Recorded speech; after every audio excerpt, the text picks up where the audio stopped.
Good morning student. कल हमने fertilisation के 2 पार्ट देख लिए थे। आज फर्टिलाइजेशन का लास्ट पोर्शन हम देखेंगे, स्टेप्स ऑफ फर्टिलाइजेशन। उसके पहले एक क्विक रीज़न ले लेते हैं फर्टिलाइजेशन का क्या है। कल आपने डेफिनेशन ऑफ फर्टिलाइजेशन हमने देखी थी। तो फर्टिलाइजेशन की डेफिनेशन क्या आई थी यहाँ पर, फ्यूज़न ऑफ गैमेट्स मतलब युग्मकों का संलयन। ठीक है, यानी कि किन किन युग्मकों का संलयन, मेल प्लस फीमेल गैमेट्स, नर और मादा युग्मकों का संलयन जो इनिशियली स्टेज में प्रारंभिक अवस्था में अगुणित होते हैं। निषेचन पूरे होने के बाद जायगोट का निर्माण होता है जिसे हम युग्मनज कहते हैं, और ये युग्मनज होता है वो कैसा होता है, द्विगुणित होता है। टाइप्स ऑफ फर्टिलाइजेशन, निषेचन के प्रकार हमने देखे थे, एक एक्सटर्नल और एक इंटरनल। एक्सटर्नल मतलब बाह्य निषेचन, इंटरनल मतलब आंतरिक निषेचन। ठीक है, तो अब बाह्य निषेचन की परिभाषा में मैंने आपको डेफिनेशन में बताया था कि इसके अंदर जो फर्टिलाइजेशन होगा वो एक्सटर्नल होगा, यानी कि outside of the female body, मतलब मादा के शरीर के बाहर। और यहाँ पर मीडियम कौन सा होगा, वाटर। क्या होगा यहाँ पर, मीडियम वाटर। इंटरनल फर्टिलाइजेशन जो है वो कहाँ पर होगा, इनसाइड द फीमेल बॉडी,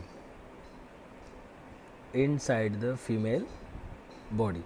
और ह्यूमन की अगर बात करें तो ये कहाँ पर होगा, फैलोपियन ट्यूब में। कहाँ पर होगा ये, फैलोपियन ट्यूब में। कल हमने यहाँ तक बात की थी। अब आगे की बात करेंगे हम स्टेप्स ऑफ फर्टिलाइजेशन, जो इसका लास्ट टॉपिक बनता है इस चैप्टर से। उसके अंदर फर्स्ट आता है approach of sperm to ovum, मतलब शुक्राणु का अंडाणु तक पहुँचना।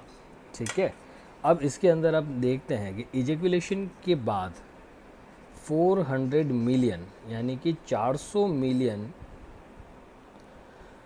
स्पर्म जो होते हैं वो कहाँ पर जाते हैं, वेजाइना के थ्रू ओवरी तक जाते हैं। कहाँ जाते हैं, वेजाइना के थ्रू ओवरी तक जाते हैं।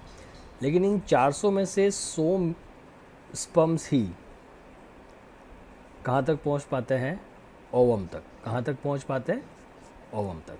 तो इतना डिफरेंस कैसे आया, क्योंकि वेजाइना का जो मीडियम होता है वो मीडियम कैसा होता है, एसिडिक मीडियम होता है, अम्लीय माध्यम होता है। कैसा होता है, अम्लीय माध्यम। तो वहाँ पर जो स्पर्म्स हैं वो क्या हो जाते हैं, डिस्ट्रॉय हो जाते हैं। जिनमें कैपेसिटी होती है वही स्पर्म जो है वो आगे तक मूव कर सकता है।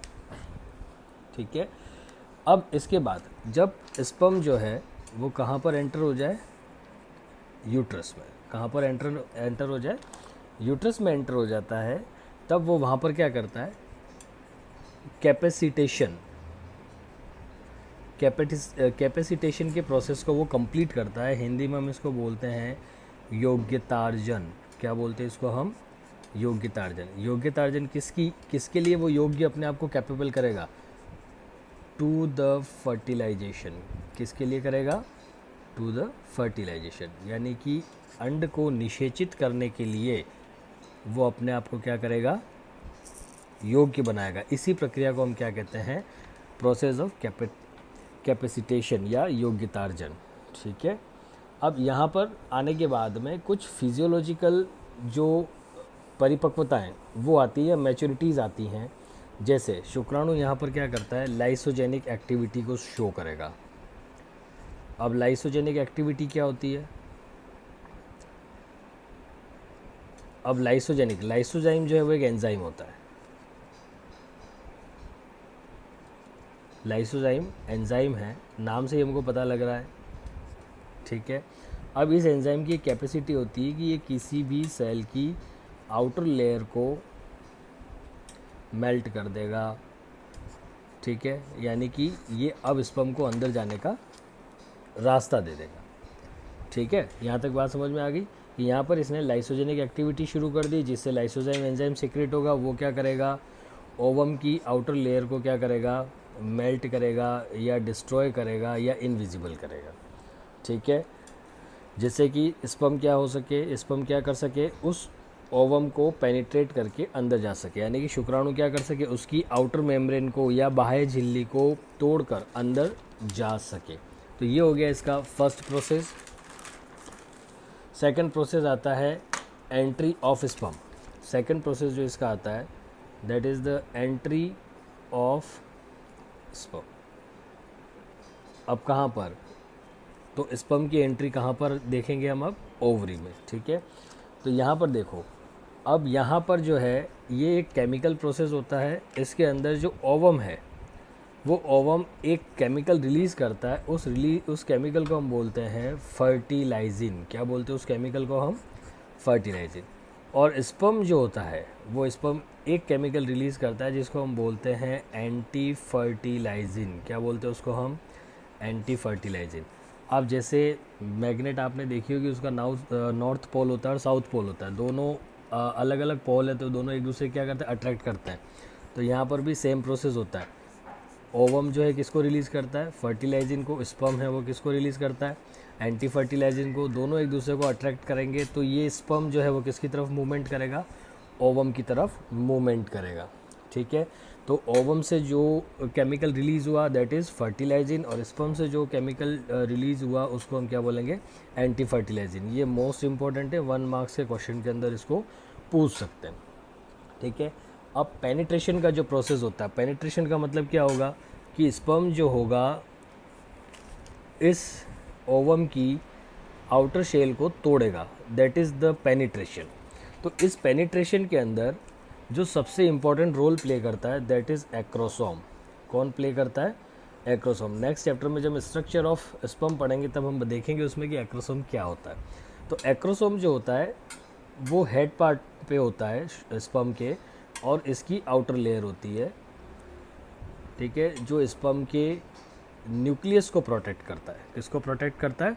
स्पर्म के न्यूक्लियस को प्रोटेक्ट करता है।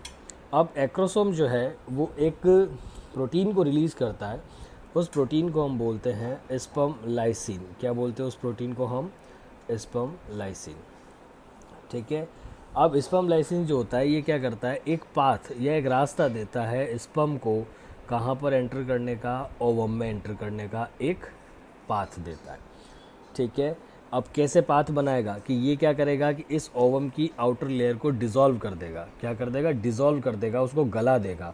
क्यों गला देगा? क्योंकि इसके अंदर भी लाइसोजेनिक एक्टिविटीज़ कंप्लीट होती हैं, ठीक है। इसलिए जो है वो ओवम की आउटर शेल जो है वो क्या हो जाएगी? डिज़ोल्व हो जाएगी, ठीक है।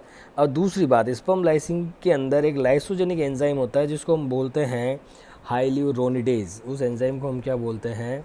हाइल्यूरोनिडेज। बहुत इंपॉर्टेंट एंजाइम होता है जो कि स्पर्म की लाइसोजेनिक एक्टिविटी में होता है। ये हाइल्यूरोनिडेज क्या करता है कि हाइल्यूरोनिक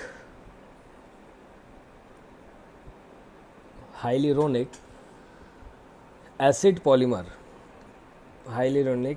पॉलीमर के इफ़ेक्ट को क्या कर देगा? ये कम कर देगा या उसके प्रभाव को पूरी तरीके से ख़त्म कर देगा, ठीक है। तो ये हमारा सेकंड प्रोसेस था, एंट्री ऑफ स्पर्म, ठीक है। इसके बाद जब यहाँ पर ये इसके एसिड पॉलीमर इफ़ेक्ट को पूरी तरीके से डिस्ट्रॉय कर देगा, इसके बाद देखिए ओवम के 2 लेयर होती हैं। एक होती है कोरोना रेडिएटा और एक होती है जोना पेल्यूसिडा। ये 2 इसकी लेयर होती है। अब कोरोना रेडिएटा को जो है वो एक एंजाइम होता है, वो पूरी तरीके से मेल्ट कर देता है। उस एंजाइम को हम बोलते हैं पायरसिंग एंजाइम। पायरसिंग एंजाइम जो है वो कोरोना रेडिएटा को पूरी तरीके से डिज़ोल्व करेगा, और जोना पेल्यूसिडा को एक्रोसिन, कौन सा एंजाइम पूरी तरीके से मेल्ट कर देगा? एक्रोसिन जो है वो पूरी तरीके से डिज़ोल्व कर देगा। किसको? जोना पेल्यूसिडा को। कोरोना रेडिएटा को कौन कर देगा? पायरसिंग एंजाइम, और जोना पेल्यूसिडा को एक्रोसिन। इसके बाद जो है वो स्पर्म किस में एंटर कर जाएगा? ओवम के अंदर एंटर कर जाएगा। क्लियर? थर्ड जो प्रोसेस आता है हमारा, आता है कॉर्टिकल रिएक्शन।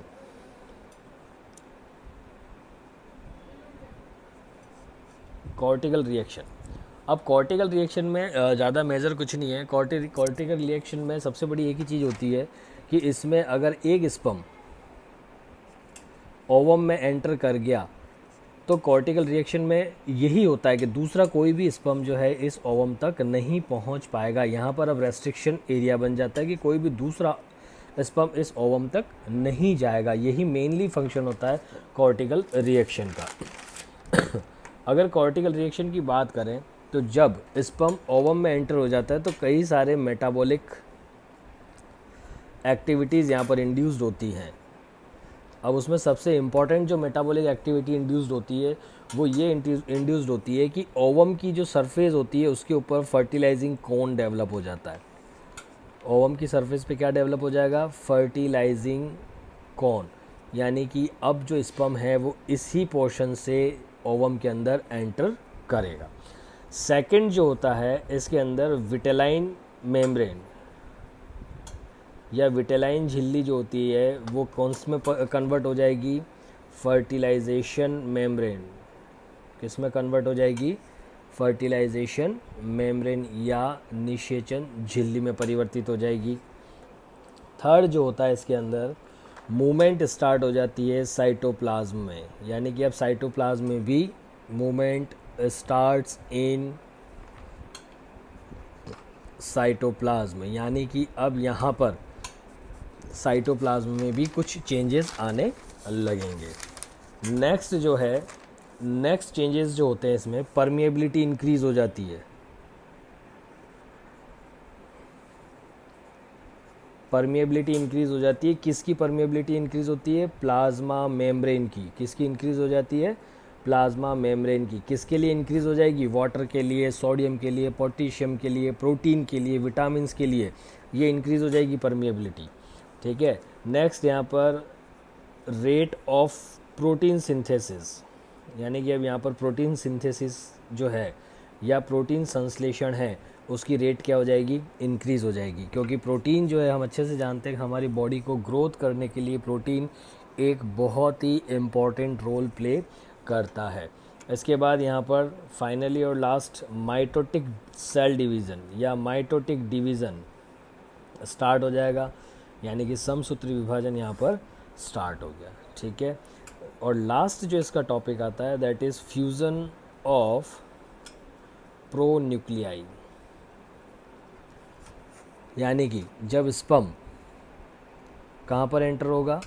ओवम के अंदर एंटर होगा, तब इसका न्यूक्लियस जो है वो इसके न्यूक्लियस के जाकर क्या साथ जाकर के क्या हो जाएगा? फ्यूज़ हो जाएगा। क्या हो जाएगा? फ्यूज़ हो जाएगा। तो यहीं पर जाकर फर्टिलाइजेशन का प्रोसेस कंप्लीट होता है। ठीक है। तो ये चैप्टर हमारा यहाँ पर कंप्लीट होता है। नेक्स्ट पार्ट में हम इसके क्वेश्चन और आंसर की बात करेंगे। Thank you.